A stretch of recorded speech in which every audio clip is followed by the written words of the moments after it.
2026 সালে মাধ্যমিক পরীক্ষার্থীদের জন্য আজকের ভিডিও উপস্থাপনা। বিষয় চার্লস উইলকিন্স এবং ছাপাখানার ক্ষেত্রে তার অবদান। আমরা বটতলা প্রকাশনা, সংস্কৃত প্রেস, আমরা আলোচনা করেছি পঞ্চানন কর্মকারের কথা। আজকে মাধ্যমিক পরীক্ষার্থীদের জন্য আলোচনা করব চার্লস উইলকিন্স এবং তিনি ছাপাখানার ক্ষেত্রে কী ধরনের গুরুত্বপূর্ণ ভূমিকা রেখেছিলেন। চার্লস উইলকিন্সের বিশেষ আগ্রহেই পঞ্চানন কর্মকার ত্রিবেণী থেকে চুঁচুড়াতে চলে আসেন এবং তিনি পাদ্রী উইলিয়াম কেরির অনুরোধে নিউ টেস্টামেন্টের ইংরেজি থেকে বাংলা অনুবাদ করেছিলেন।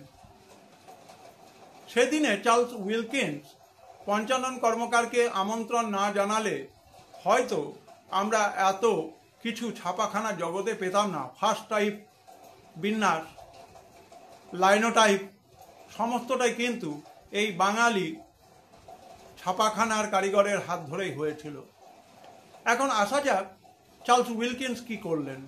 চার্লস উইলকিন্স 1785 সালে শ্রীমদ্ ভাগবত গীতার সংস্কৃত থেকে ইংরেজিতে অনুবাদ করলেন।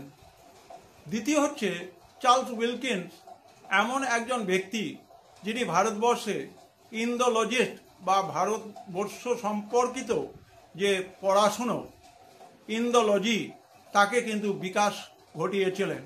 চার্লস উইলকিন্স সেই ব্যক্তি যিনি এশিয়াটিক সোসাইটি প্রতিষ্ঠার সঙ্গে স্যার উইলিয়াম জোন্সের সঙ্গে যুগ্ম স্থপতি হিসেবে তার নাম আজও স্বর্ণাক্ষরে লেখা আছে।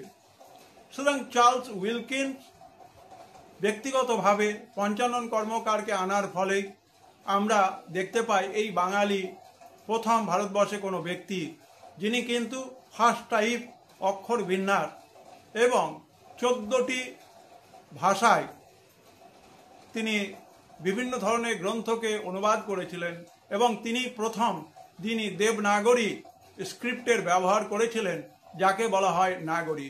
এই সমস্ত কিছুর সঙ্গে কিন্তু চার্লস উইলকিন্স ওতপ্রোতভাবে জড়িয়ে আছেন। সুতরাং ছাপাখানা বিস্তারের ক্ষেত্রে এবং ছাপাখানা মুদ্রণের বিভিন্ন বিষয় সম্পর্কে চার্লস উইলকিন্সের অবদান কিন্তু আমাদের মনে রাখার মতো। ভিডিওটি ভালো লাগলে অবশ্যই তোমরা চ্যানেলটিকে সাবস্ক্রাইব করো। চ্যানেলের সঙ্গে প্রথম থেকে ছিলে। সবাই ভালো থেকো, সুস্থ থেকো।